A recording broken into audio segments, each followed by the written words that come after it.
So hello everyone, as you all know, this is Niharika Tiwari. So guys, we are back with another video related to a series of microeconomics, एक नजर सब cover series, जो कि आपके exam point of view से बहुत important series है। As हम यहाँ पे सारा जो सिलेबस है इंपॉर्टेंट क्वेश्चंस के थ्रू कवर कर रहे हैं।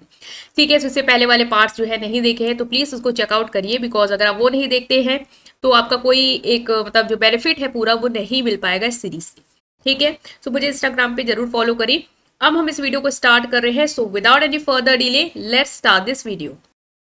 आज जो टॉपिक हम कवर कर रहे हैं वो है आपका इलास्टिसिटी ऑफ डिमांड। ठीक है, ये क्वेश्चन जो है वो आते हैं क्वेश्चन पेपर में कि इलास्टिसिटी ऑफ डिमांड बेसिकली क्या है, प्राइस इलास्टिसिटी ऑफ डिमांड क्या है, इनकम इलास्टिसिटी डिमांड और cross elasticity of demand basically आपका क्या होता है। ठीक है, सो हम स्टार्ट कर रहे हैं इलास्टिसिटी ऑफ डिमांड के कॉन्सेप्ट से कि बेसिकली जो आपका ये टॉपिक है इलास्टिसिटी ऑफ डिमांड वो क्या है। इससे पहले हमने डिमांड पढ़ लिया था, फैक्टर जो है अफेक्ट करते हैं डिमांड को, सब कवर किया है। इलास्टिसिटी ऑफ डिमांड, इलास्टिक आपने पढ़ा होगा, वर्ल्ड घर में भी इलास्टिक डालते कपड़ों में, वो क्या करता है, चीजों को फ्लेक्सिबल बना देता है, जरूरत के हिसाब से आप उसको स्ट्रेच कर सकते हो, फिर वो वैसे वापस पोजीशन में आ जाए। ये होती कहीं ना कहीं एक ले मैन लैंग्वेज में इलास्टिसिटी। तो डिमांड की भी इलास्टिसिटी है, मतलब कि डिमांड भी जो है वो इंक्रीज डिक्रीज होती रहती है ड्यू टू वेरियस फैक्टर, उसमें कुछ चेंज आते रहते हैं। So it is a concept used in economics to measure the responsiveness और sensitivity of quantity demanded of good and services to change in various factor. मतलब जो बहुत सारे फैक्टर्स हैं उनमें अगर कोई चेंज आता है तो उसकी वजह से आपकी जो क्वांटिटी डिमांड है गुड और सर्विसेज के लिए, उसमें क्या चेंज आता है, वो कैसे रिस्पॉन्स करती है, उसको जो कॉन्सेप्ट मेजर करता है वो है basically elasticity of demand. Main types है इलास्टिसिटी ऑफ डिमांड का। प्राइस इलास्टिसिटी ऑफ डिमांड, मतलब कि प्राइस की वजह से जो डिमांड में चेंज आ रहा है, प्राइस के बढ़ने घटने से डिमांड में क्या चेंज आ रहा है, इनकम की वजह से क्या आ रहा है, और क्रॉस इलास्टिसिटी की वजह से क्या आ रहा है। ये सारी चीजें हमें यहाँ पे पढ़नी है। ठीक है, पहला है let's consider the demand for a specific brand of smartphone. Suppose the current price of smartphone is $500। मान लो जो किसी कोई स्मार्टफोन है उसका करंट प्राइस जो है वो $500 है। मान लो इसको हम रुपीज में ले ले, अप्रॉक्स मान लो अभी 80 के आसपास मैं 100 ले रही हूँ।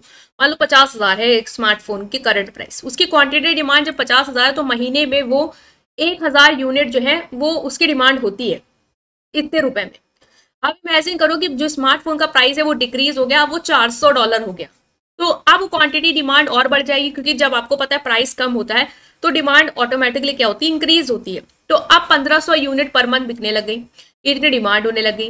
To calculate the price elasticity of demand we need to change the percentage change in quantity demand and the percentage change in price. अगर हमें क्वांटिटी डिमांड में क्या चेंज आया है, मतलब प्राइस इलास्टिसिटी ऑफ डिमांड निकाला, तो उसका एक फॉर्मूला होता है कि डिमांड में कितना चेंज आया और प्राइस में कितना चेंज आया, उसका परसेंटेज हम लोग निकाल लेते हैं। तो percentage change in quantity demand कैसे निकालेंगे, new quantity demanded minus old quantity demanded divided by old quantity demanded. देखो फॉर्मूला है, याद रख के जाना कि जो प्राइस इलास्टिसिटी ऑफ डिमांड है उसका जो फॉर्मूला है वो यही है कि percentage change in quantity demand divided by percentage change in price. तो percentage change in quantity demand कैसे निकालते हैं, जो न्यू क्वांटिटी डिमांड है उसमें से ओल्ड क्वांटिटी डिमांड को माइनस करते हैं और फिर टोटल को डिवाइड कर लेते हैं ओल्ड क्वांटिटी डिमांडेड से और इनटू 100। जैसे कि हमें पता है कि पहले कितनी क्वांटिटी डिमांड थी 1000 यूनिट, जो कि हमारी ओल्ड है, और न्यू कितनी है 1500। ठीक है, ये तो क्लियर है आपको। तो ये ओल्ड वाली हो गई, ये हमारी न्यू वाली हो गई। तो हमने लिखा new quantity demand 1500, old quantity demand 1000, और डिवाइड किससे करना है, ओल्ड क्वांटिटी डिमांड से, दैट इज 1000 इनटू 100। कितना आया 50%, मतलब कि क्वांटिटी डिमांड में कितना चेंज आया है 50%। पहले 1000 थी, अब 1500 हो गई, तो डिमांड में कितना चेंज आया 50% देखने को मिल रहा है।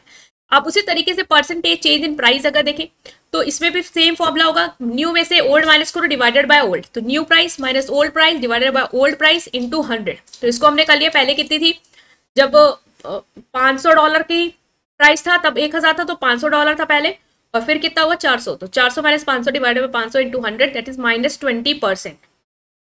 ठीक है, तो अब हम क्या करेंगे, इसको पुट करेंगे अपने प्राइस इलास्टिसिटी ऑफ डिमांड में रखेंगे, ताकि हम ये निकाल पाए कि कितना चेंज आया है आपका प्राइस के चेंज होने से। तो इलास्टिसिटी ऑफ डिमांड का फॉर्मूला होता है आपका percentage change in quantity demand upon percentage change in price. तो 50% upon divided by minus 20% equal to minus 2.5। तो since the elasticity of demand is greater than 1, अब देखो इलास्टिसिटी ऑफ डिमांड में होता है कि या तो 1 आएगी, या तो 1 से ज्यादा आएगी, या तो 1 से लेस आएगी। ठीक है, तो 3 चीज याद रखना। इलास्टिसिटी ऑफ डिमांड क्या है? बेसिकली डिमांड में अलग अलग फैक्टर के चेंज होने से क्या डिमांड में चेंज आ रहा है, वो इलास्टिसिटी ऑफ डिमांड। यहाँ पे हमने प्राइस समझा कि प्राइस बढ़ गया, घट गया, तो डिमांड में क्या चेंज आया, उससे फॉर्मूला आपको याद रखना है, percentage change in quantity demand upon percentage change in price. ये लिख के आना एग्जाम में, मीनिंग के बाद इसको लिख के आना कि क्या फॉर्मूला है और कैसे निकालते हैं percentage change in quantity demand, वो मैंने डिस्कस कर लिया। ओल्ड जो भी आपका है, देख लो यहाँ पे क्या था कि जो न्यू है, न्यू में से हमेशा ओल्ड को माइनस करना है अपॉन ओल्ड इंटू 100। ठीक है, ओल्ड का ज्यादा यूज है, कुछ ऐसे लगा के समझना। Since the elasticity of demand is greater than 1 in absolute value में देखो, मतलब कि माइनस का साइन हटा दो तो भी देखो 2.5 है, अगर माइनस लगाओगे तो तुमको लगेगा 2.5 जो है छोटा है, नहीं, एब्सोल्यूट वैल्यू हमेशा लेते हैं कि since elasticity of demand is greater than 1 we can conclude that demand for specific brand of smartphone is elastic. Elastic है इसका मतलब कि जैसे जैसे प्राइस में चेंज आ रहा है, जैसे जैसे प्राइस बढ़ रहा है या घट रहा, वैसे वैसे डिमांड में भी काफी असर देखने को मिल रहा है, डिमांड भी बढ़ घट रही है उस चीज की वजह से। तो अगर आपका 1 है, 1 से ज्यादा है, ठीक है, 1 से ग्रेटर है या 1 से लेस है, तो 3 चीजें इस क्राइटेरिया में आपको सेटिस्फाई करनी है।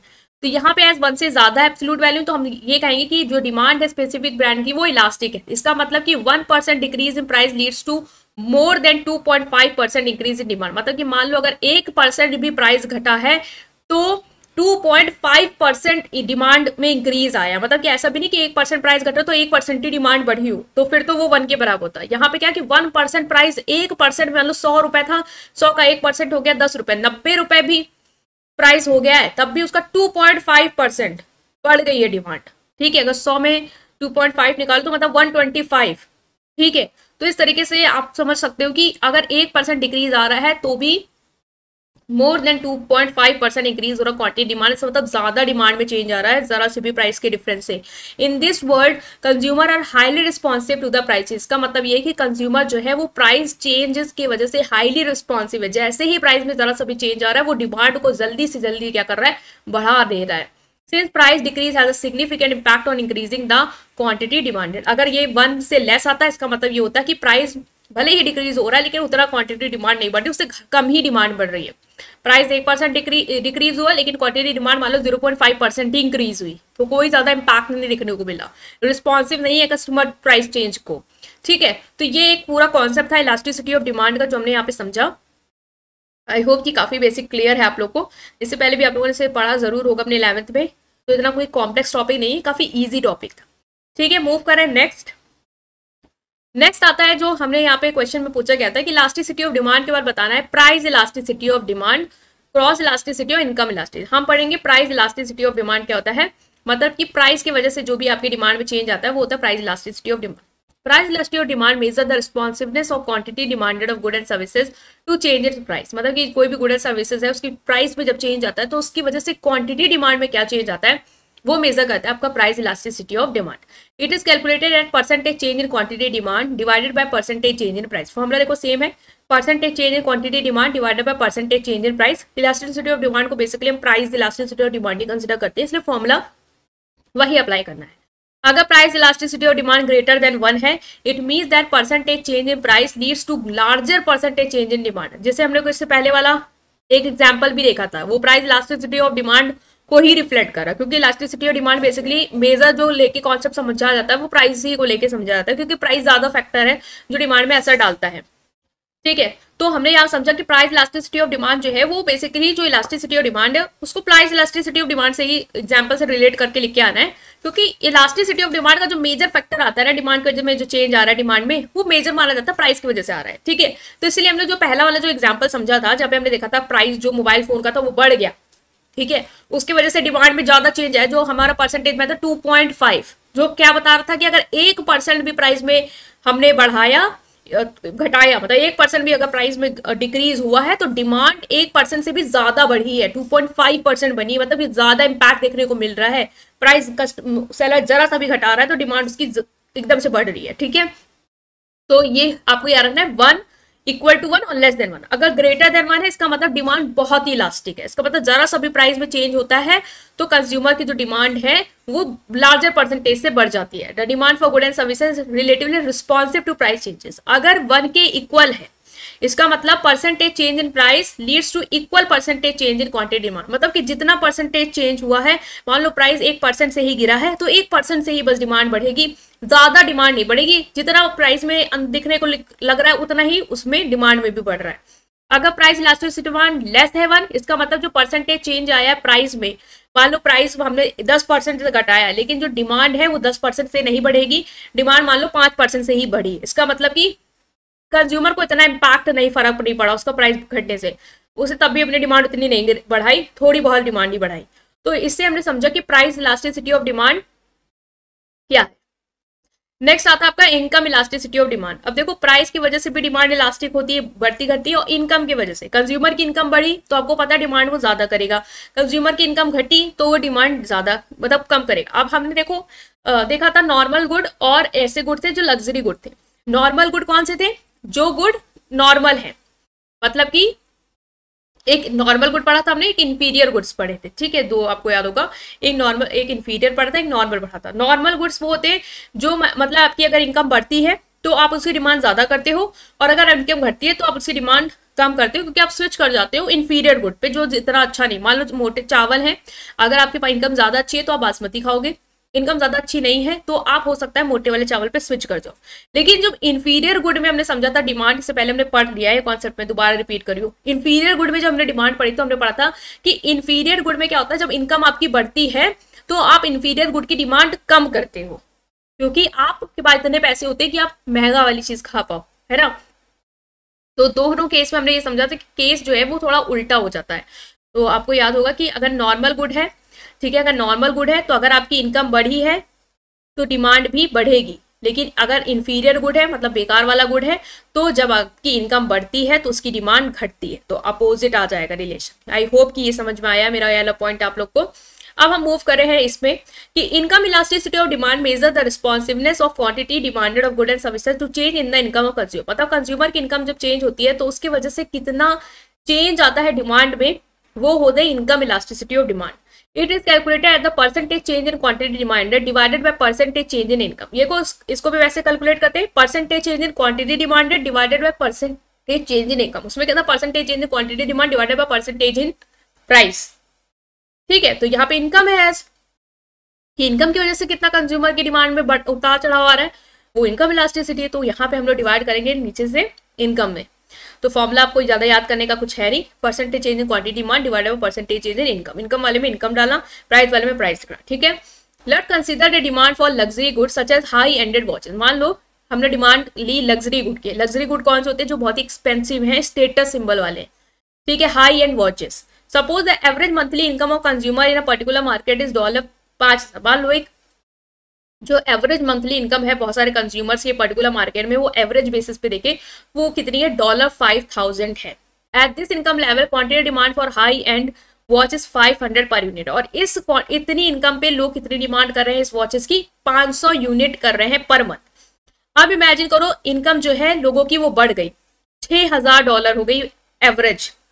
आप क्वांटिटी डिमांड आपको क्या लग रहा है? इनकम बढ़ी तो डिमांड क्या होगी? इंक्रीज होगी। इंक्रीज हो गई कितनी? 600 यूनिट हो गई पर मंथ। टू कैलकुलेट अब इसका अगर हम income elasticity of demand calculate करें कि कितना इनकम में चेंज आया है डिमांड की वजह से, मतलब कितना डिमांड में चेंज आया है इनकम की वजह से, तो फॉर्मूला क्या होगा? Percentage change in quantity demand divided by percentage change in income. Same होता है new quantity demanded minus old quantity demand, percentage change in income demand निकालने के लिए, ठीक है। Percentage change in quantity demand old minus new minus old divided by old quantity demand. तो पहले हमने क्वांटिटी डिमांड में परसेंटेज निकाल लिया जिससे पीछे वाला फॉर्मूला था, ठीक है। तो अभी हमने देखा कितना डिमांड में चेंज आया, देखो 600 माइनस 500 डिवाइडेड बाय 500। देखो पहले कितनी, अभी 600 हो गई, पहले कितनी 500 डिवाइडेड बाय 500, मतलब कि 20% जो है वो परसेंटेज चेंज आया हमारा क्वांटिटी डिमांड में। अब परसेंटेज चेंज इन इनकम कैसे निकलेगी? New minus old divided by old into 100। तो इससे निकाला कितना आया? 20%। इसका मतलब अगर हम income elasticity of demand calculate करें तो percentage change in quantity demand by divided by percentage change in income, मतलब कि 20 divided by 20% is equal to 1। इसका मतलब जो इनकम इलास्टिसिटी ऑफ डिमांड है वो कितनी है, 1 के इक्वल है। इससे हम क्या कंक्लूजन निकाल रहे हैं कि डिमांड जो है हाई एंड वॉचेस की वो इनकम इलास्टिक है, मतलब कि इनकम में चेंज आने की वजह से डिमांड में चेंज आ रहा है। This means that 1% increase in income leads to 1% increase in quantity demand. इसका मतलब अगर 1% लोगों की इनकम बढ़ती है तो 1% से क्वांटिटी डिमांड भी उतने ही परसेंटेज से क्या होती है, इंक्रीज होती है। अगर ये मान लो ग्रेटर देन 1 होता तो 1% से अगर बढ़ रही होती तो हो सकता है वो 1% से भी ज्यादा परसेंटेज से बढ़ती, जिससे हमने प्राइस इलास्टिसिटी ऑफ डिमांड देखा था कि 2.5% से बढ़ रही थी, है ना। लेकिन यहाँ पे क्या है, 1 के इक्वल है। इसका मतलब कि जितने परसेंटेज से इनकम बढ़ रही है उतने परसेंटेज से क्वांटिटी डिमांड जो है वो बढ़ रही है। In other word, consumer income rise, they are willing to spend a proportionate amount on luxury good such as high end watch. इसका मतलब कि कंज्यूमर की इनकम में जो राइज हो रहा है उसकी वजह से वो लोग जो भी अमाउंट है, प्रोपोर्शनेट अमाउंट है, मतलब जितना ही इनकम में राइज हो रहा है उतना ही अमाउंट स्पेंड करना पसंद कर रहे हैं लग्जरी गुड में। Okay, so next is it's worth nothing that if income elasticity or demand is greater than 1, the good would be considered as luxury good। देखो अगर यहाँ पे था कि इक्वल टू 1 है, हमने देख लिया कि क्या होगा। अगर ग्रेटर देन 1 है तो इसका मतलब क्या है, जैसे कि हमने प्राइस इलास्टिसिटी ऑफ डिमांड में पढ़ा था कि अगर ग्रेटर देन 1 है इसका मतलब कि जो मतलब कि प्राइस वाले हमने क्या पढ़ा था कि अगर प्राइस में जरा सा भी चेंज आ रहा है तो उससे डिमांड में ज्यादा चेंज आ रहा है ना। इसी तरीके यहाँ से कि इनकम मान लो जरा से भी बढ़ी, उससे क्या हुआ, डिमांड में उससे भी ज्यादा इंक्रीज आया, ठीक है। लग्जरी गुड बेसिकली क्या होती है, वो गुड जो आपके लिए एसेंशियल नहीं है लाइफ के लिए, मतलब कि एक तरीके के स्टैंडर्ड ऑफ लिविंग को बढ़ाते हैं ऐसे गुड्स, जैसे कि स्टेटस सिंबल हो सकते हैं। जरूरी नहीं है, ऐसा नहीं कि आप इनके बिना जी नहीं सकते हो, बट ये ऐसे हैं जो आपका स्टैंडर्ड अपलिफ्ट कर रहे हैं। तो इसलिए क्या होता है, जब इनकम जरा से भी बढ़ती है तो लोग लग्जरी गुड में स्विच करना शुरू कर देते हैं कि हमारा भी स्टैंडर्ड ऑफ लिविंग बढ़े, भले वो एसेंशियल नहीं है उनके लिए। तो इससे क्या हुआ कि अगर ग्रेटर देन 1 है इसका मतलब जो गुड्स है जिसकी डिमांड बढ़ रही है वो लग्जरी गुड है। इसका मतलब कि increase in quantity demand is proportionately greater than increase in income. भले ही इनकम में इतना ज्यादा इंक्रीज नहीं आया है लेकिन उसकी डिमांड में जो इंक्रीमेंट आया है उसकी वजह से वो ज्यादा आया। मान लो इनकम 1% से बढ़ी लेकिन क्वांटिटी डिमांड यहाँ पे 2.5% या 3% या 1% से ज्यादा से बढ़ गई। इसका मतलब कि जरा सी भी इनकम बढ़ी नहीं कि लोगों ने लग्जरी गुड की डिमांड एकदम से हाई कर दी। ये होता भी है, जैसे लोगों के पास 4 पैसे ज्यादा आने लग जाते हैं वो सोचते हैं कि हम नॉर्मल क्यों जिंदगी जिए, हम अब लग्जरी गुड्स पे और स्विच करते हैं, उनकी डिमांड और बढ़ाते हैं। लेकिन अगर income elasticity demand less than 1 इसका मतलब जो गुड है वो नेसेसिटी है, मतलब एसेंशियल है। इसका मतलब कि इनकम के आपके बढ़ने घटने से उस पर इतना कोई प्रभाव नहीं आ रहा है, उसकी जो डिमांड है वो जितनी थी उतनी है। इसीलिए हम कहेंगे कि जो उसकी क्वांटिटी डिमांड में जो इंक्रीमेंट आया है वो बिल्कुल लेस है। क्यों लेस है, क्योंकि उसकी जो डिमांड थी वो तो थी, वो तो इंसान कंज्यूम कर ही रही था। हो सकता है कुछ लोग के लिए वो नेसेसिटी इतनी रीच में ना हो तो उन्होंने डिमांड बढ़ाई हो, लेकिन ऐसा नहीं कि लोगों की और डिमांड बढ़ी हो उस पर या घटी हो, ठीक है। नॉर्मल जैसे थी वैसी थी, डिमांड जो है वो लेस बढ़ी। इसका मतलब कि वो गुड लोग ऑलरेडी उतनी ही इनकम में या जितनी इनकम उनके पास पहले थी उतने में वो उसकी डिमांड कर ही रहे थे, उसको रेगुलर बेसिस पे कंज्यूम कर ही रहे थे। इसलिए कोई एडिशनल डिमांड उनको करनी नहीं है उसकी कि हमारे पास पैसे आए तो अब हम इसकी डिमांड करें और इसकी डिमांड अब बढ़ेगी, नहीं, इसकी डिमांड लेस ही रहती है क्योंकि वो लोग ऑलरेडी उसको कंज्यूम कर रहे हैं, उसकी डिमांड ऑलरेडी थी मार्केट में, तो वो क्या है हमारे लिए एसेंशियल गुड है। तो यहाँ पे हमने पढ़ा कि इनकम की वजह से क्या आता है, तो अगर पेपर में आए तो उसको अच्छे से आप लोगों को प्रेजेंट करके आना है, एग्जाम्पल के साथ इलास्टिसिटी को एक्सप्लेन करना है जितना आप कर पाओ, ठीक है। और ग्रेटर देन 1 और पूरा जो सीन है वो एक्सप्लेन करना है। नेक्स्ट आता है क्रॉस इलास्टिसिटी और डिमांड क्या है। क्रॉस इलास्टिसिटी और demand measure the responsiveness of quantity demand of one good to change in the price of other good. इसमें क्या है, दूसरे गुड के प्राइस में चेंज होने की वजह से जो एक और गुड है उसकी डिमांड में कितना चेंज आया वो होता है क्रॉस इलास्टिसिटी ऑफ डिमांड। मान लो कि कोई 2 गुड है, सो कोई सब्स्टिट्यूट है, पेप्सी का प्राइस जो है वो घट गया तो कोका कोला की डिमांड आपको पता ऑटोमेटिकली इंक्रीज हो जाएगी क्योंकि लोग उस पर स्विच कर देंगे। तो ये क्या है, क्रॉस इलास्टिसिटी ऑफ डिमांड है, मतलब कि 2 गुड्स की आपस में प्राइस चेंज होने से दूसरे गुड की डिमांड में क्या फर्क आता है वो है। It is calculated at percentage change in quantity demand of one good divided by percentage change in the price of another good. इसका फॉर्मूला याद रखना, percentage change in quantity demand of one good divided by percentage change in price of another good, क्योंकि दूसरे ही की good के price में फर्क आएगा। मान लो कोका कोला था, पहले वो 10 रुपए में बिक रहा था, अब उसका जो प्राइस है उन्होंने 12 कर दिया, तो अब जो पेप्सी है लोग सोचेंगे तो 10 रुपए की अभी भी मिल रही है, तो 12 की तो मिल ले रही है, तो लोग क्या करेंगे, इस पे स्विच कर जाएंगे, ठीक है। तो इसकी डिमांड बढ़ गई, भले इसका प्राइस ना घटा ना बढ़ा, लेकिन क्यों इसमें डिमांड इसकी क्यों बढ़ी? क्योंकि दूसरा जो सब्सिट्यूट था उसका प्राइस बढ़ गया, तो लोग क्या करने लगे, स्विच करने लगे। बेसिक एग्जांपल जो हमने लाइव पे देखा था अभी, मैगी वाला, मैगी ने जैसे अपना रेट 12 बढ़ाया, लोग हिप्पी पे स्विच कर गए। क्यों? क्योंकि मैगी तो 12 की मिल रही है, तो उन्होंने तो अपना प्राइस बढ़ा दिया। तो इस पे क्या असर है कि इसकी डिमांड ऑटोमेटिकली क्या हुई, इंक्रीज हो गई। भले इसने अपना प्राइस बढ़ाया ना घटाया, इसका प्राइस वहीं का वहीं रहा, लेकिन सब्सिट्यूट वाले के प्राइस में जरा सा चेंज आने घटने बढ़ने से इसकी डिमांड पे असर आया। इसे कहते हैं क्रॉस इलास्टिसिटी ऑफ डिमांड। ठीक है, फॉर्मूला याद रखना, percentage change in quantity demand of one good, क्योंकि जो पेप्सी कोका कोला था उसकी डिमांड में चेंज आया, तो हम उसकी डिमांड में जो चेंज आया उसको लेंगे, और जिसके प्राइस में चेंज आया उसके प्राइसेस को क्या करेंगे, डिवाइड करेंगे। तो these type of elastic cross elasticity demand are in the concept of economic, the demand for product increases when the price of substitute product significantly increase। हमें पता, जो हमने अभी डिस्कस भी कर लिया, कि अगर किसी का प्राइस जो सब्सिट्यूट का है वो बढ़ जाएगा तो दूसरे की डिमांड जो है वो इंक्रीज हो जाएगी। It is obvious that increase in the price of product will automatically drive the consumer to buy the other product in comparison, resulting increase in its demand. For instance, if the price of soft drink product increases, the consumer will shift their inclination toward another product that costs less than the former. जो example Coca Cola Pepsi वाला लिया वो वही है। This is called substitution of demand. If you know, observe the stated formula, then the increase in price in the denominator will show a positive increase in the demand for the another product. ठीक है, let's consider example of elasticity complementary good. Complementary good होते हैं substitute good. Substitute good का हमें समझ में आ गया कि जो एक सब्सिट्यूट गुड है उसका अगर प्राइस बढ़ा तो दूसरे सब्सिट्यूट गुड की डिमांड जो है वो ऑटोमेटिकली बढ़ेगी, क्योंकि इसका प्राइस बढ़ने की वजह से लोग इसको नहीं खरीदेंगे तो दूसरे पे स्विच करेंगे। लेकिन कॉम्प्लीमेंट्री गुड कौन से होते हैं, जो एक दूसरे को कॉम्प्लीमेंट करते हैं, लाइक पेट्रोल और कार। अगर कार का प्राइस बढ़ गया तो लोग कार नहीं लेंगे, तो ऑटोमेटिकली जो पेट्रोल की डिमांड है वो क्या हो जाएगी, घट जाएगी, क्योंकि लोग उसको भी, जब कार ही नहीं तो पेट्रोल का क्या करोगे।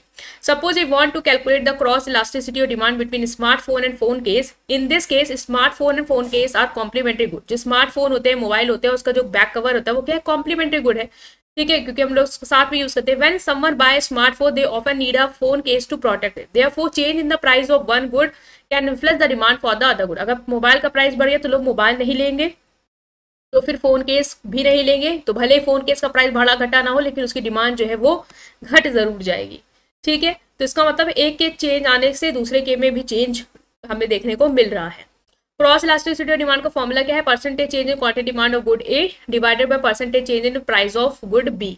If the cross elasticity of demand is positive, it means that the two goods are substitute. अगर पॉजिटिव आती है तो दोनों गुड्स क्या है, आपस में सब्स्टिट्यूट है, क्योंकि एक गुड की डिमांड की, एक गुड के प्राइस के इंक्रीज की वजह से दूसरे गुड की डिमांड जो है वो इंक्रीज हुई। लेकिन अगर नेगेटिव आता है, इसका मतलब दोनों गुड क्या है, कॉम्प्लीमेंट्री है। क्यों कॉम्प्लीमेंट्री है, क्योंकि एक की प्राइस के इंक्रीज होने की वजह से दूसरे की जो क्वांटिटी डिमांड है वो क्या हो गई, गिर गई। जैसे कि हम लोगों ने एग्जांपल लिया पेप्सी और कोका कोला वाला। ठीक है, तो अगर क्रॉस इलास्टिसिटी पॉजिटिव है, इसका मतलब क्या है कि दो गुड जो सब्स्टिट्यूट है, मान लो कोका कोला है, अगर उसके प्राइस में इंक्रीमेंट हुआ, ठीक है, कोका कोला का प्राइस में इंक्रीमेंट हुआ, तो क्या हुआ, पेप्सी की जो डिमांड है वो ऑटोमेटिकली क्या होगी, इंक्रीज हो जाएगी।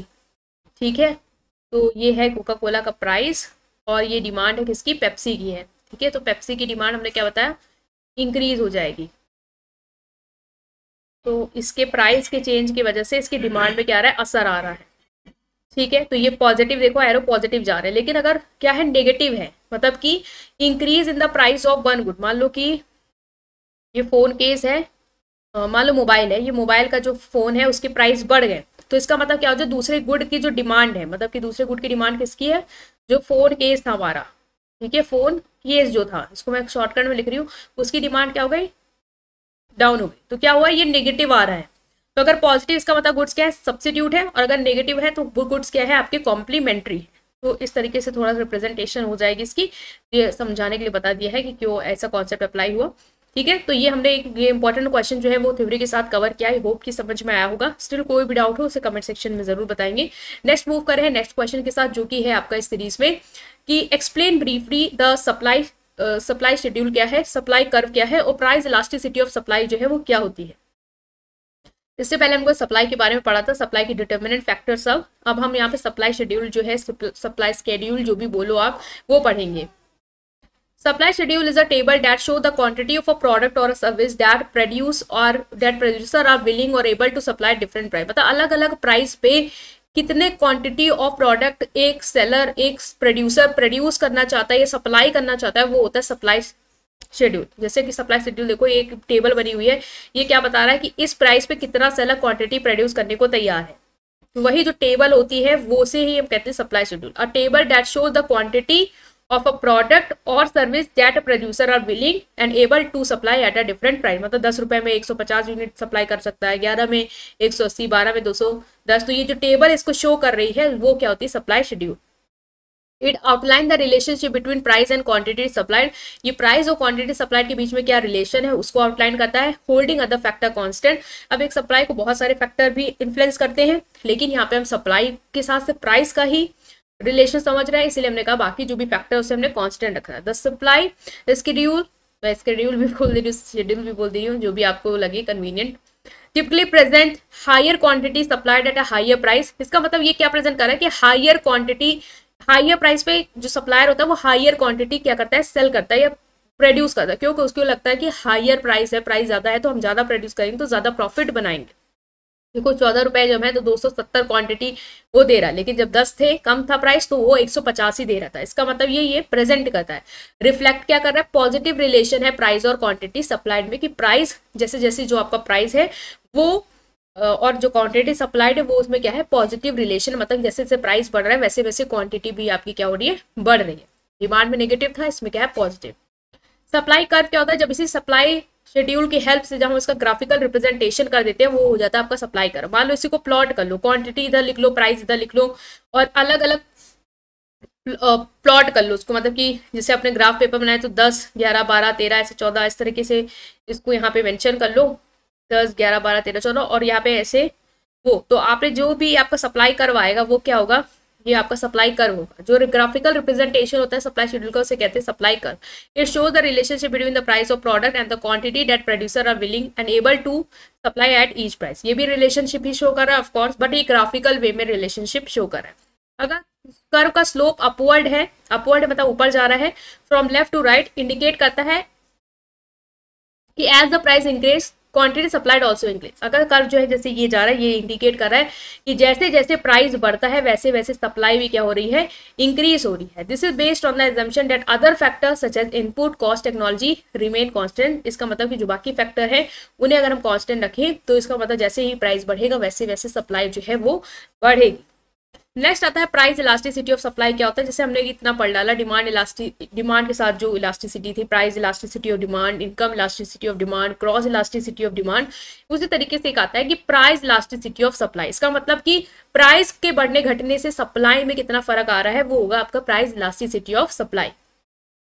Price elastic supply measures the responsiveness of quantity supplied to the change in the price. It quantifies how much quantity supplied changes when there is change in price. मतलब कि जब price में change आता है तो कितनी क्वांटिटी में supply में चेंज आता है उसको रिप्रेजेंट करता है आपका price elasticity of supply. Formula क्या है, इसका फॉर्मूला है percentage change in quantity supplied divided by percentage change in price. देखो इलास्टिसिटी वाले फॉर्मूले एकदम एक ही जैसे हैं, तो आपको याद रखना है जो परसेंटेज चेंज वहां पे था percentage change in quantity demand divided percentage in price, यहाँ पे क्या है percentage change in quantity supplied divided by price.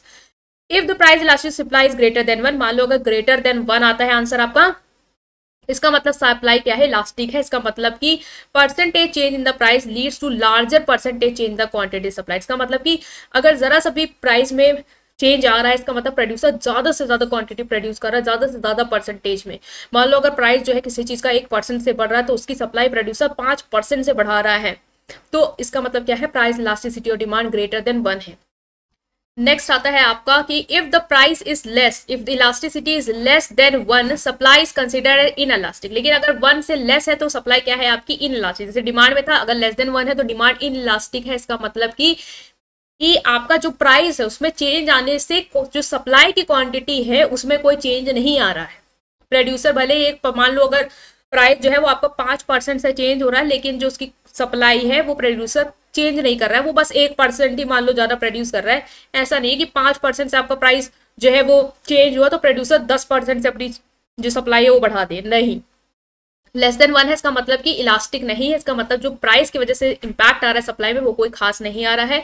अगर इक्वल टू 1 है इसका मतलब कि जितना ही चेंज प्राइस में आ रहा है, जितने परसेंटेज से आपका प्राइस बढ़ रहा है उतने ही परसेंटेज से वो क्वांटिटी बढ़ा रहा है। ठीक ठीक है, ये हो जाएगा। तो ये हमने यहाँ पे क्लियर कर लिया। यहाँ पे अगर एग्जाम्पल कंसिडर करना चाहें ताकि और क्लियर हो, तो वो क्या है कि supply of orange from a particular orange farm, suppose the current price of orange is $1 per pound and the farm is supplying 1000 pounds of orange per week। मान लो कि जब $1 ऑरेंज का प्राइस था तो जो एक फार्मर था वो 1000 पाउंड ऑफ ऑरेंज जो है वो एक वीक में प्रोड्यूस करा था। इसको थोड़ा सा कॉम्प्लेक्स ना करो, एक अगर डॉलर वाला ना समझो तो ₹1 मान लो, ठीक है, हम नॉर्मल लेके चलते हैं। ₹1 जब था प्राइस ऑरेंज का तो वो 1000 बना रहा था, प्रोड्यूस कर रहा था। लेकिन जब ₹1.5 हो गया तो वो क्या करने लगा, 1500 बनाने लग गया ऑरेंज, ठीक है।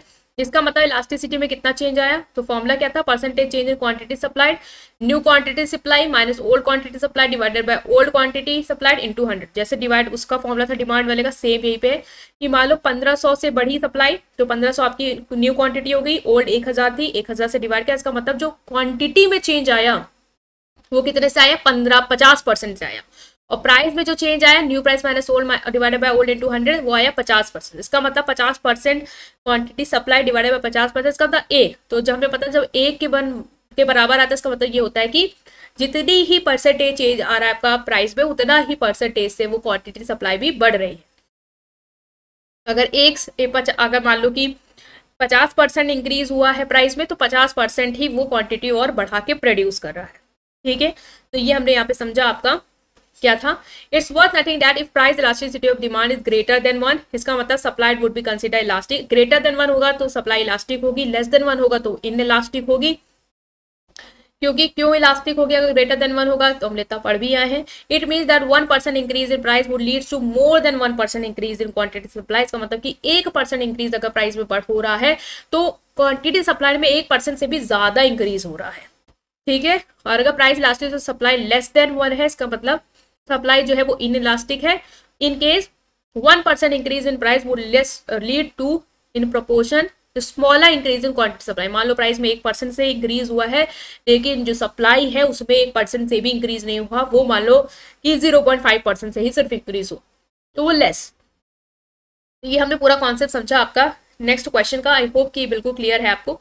इसमें कोई भी डाउट है आप कमेंट सेक्शन में पूछेंगे, वीडियो को लाइक करेंगे, चैनल को सब्सक्राइब करेंगे। Thank you.